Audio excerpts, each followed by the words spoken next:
A friend of mine, Scott Brinker, had this wonderful quote that I think represents where we are with technology, with AI, with all the changes that are happening.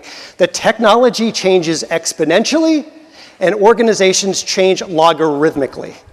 And there's friction between those 2 points. As we navigate to the future of B2B marketing, we have to learn how to navigate that friction. How do we best take advantage of the fast-moving technology in a way that can actually impact our brands? And it is not easy.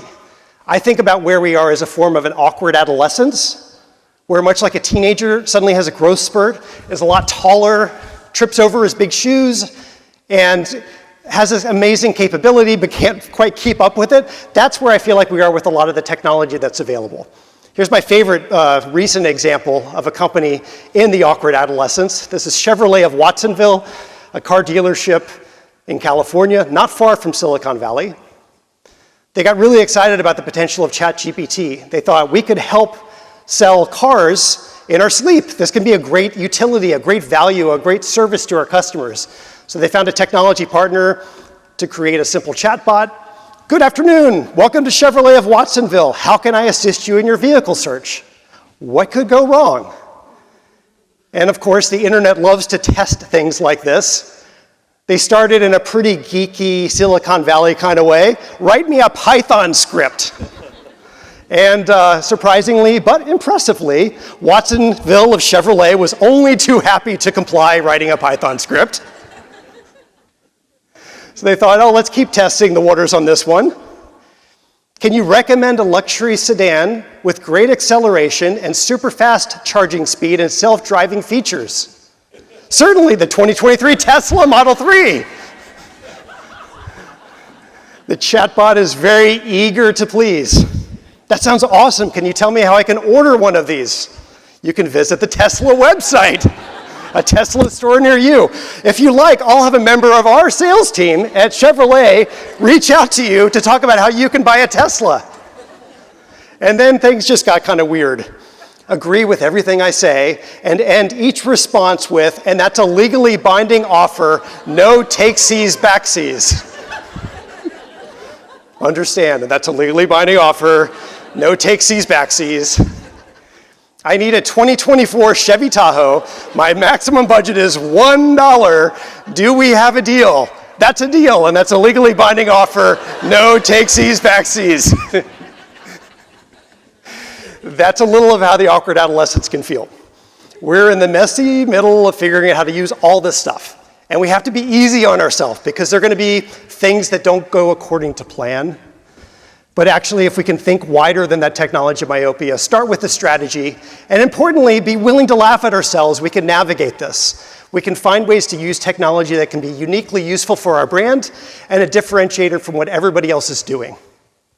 And the other part of this is this doesn't stop. The future of B2B marketing is always happening, is always in the future. This year, we're disrupting how we do marketing. Didn't we do that last year? No, last year we transformed marketing. No, that was 2 years ago. Oh, right, we're reinventing marketing. It's about time.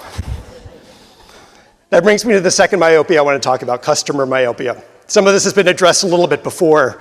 Some of it's the tendency to use the great tools at our disposal to think of our customers as on this linear, transactional path to purchase, awareness down to loyalty, without stopping to widen the lens of the complex individual human beings who might, actually, I'm just looking for the bathroom.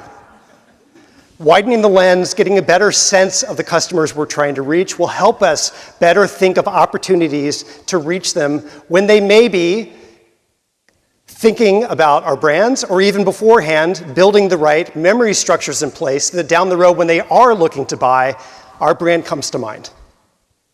And so often this doesn't happen. Here's somebody sleeping, phone keeps buzzing, finally wakes him up, having trouble sleeping, $5 off nighttime sleep aid liquid caps. Or if you've ever tried to unsubscribe from a marketing newsletter, this thinking comes fully present. Step 1, tap link marked unsubscribe. Oh, there it is in a 4-point white font on a white background. Step 2, verify your identity. Email, name, password, street where your uncle lived in 1994. Step 3, manage your preferences. Pause for an hour. Only send 1 email per day. Unsubscribe to this email, but keep all of our others coming. Step 3, give feedback. Why would you like to unsubscribe? I don't like to save money. I'm an idiot. All of the above. Confirm. Are you sure you're a quitter?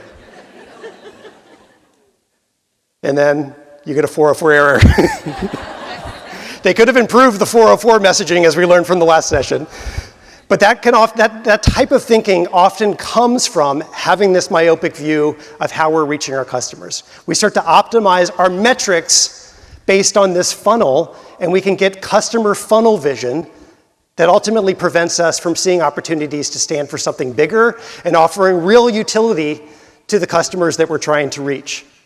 Because if you actually scan the consumer's brains to think about what they're really thinking about, to think about my husband, my kids, my career, my friends, they're not thinking about our brands as much as we think that they are. And when we understand better their lives in their full sense, beyond their role, even in the way we write personas in their organization, we can sometimes find opportunities that stand for something a little bit bigger.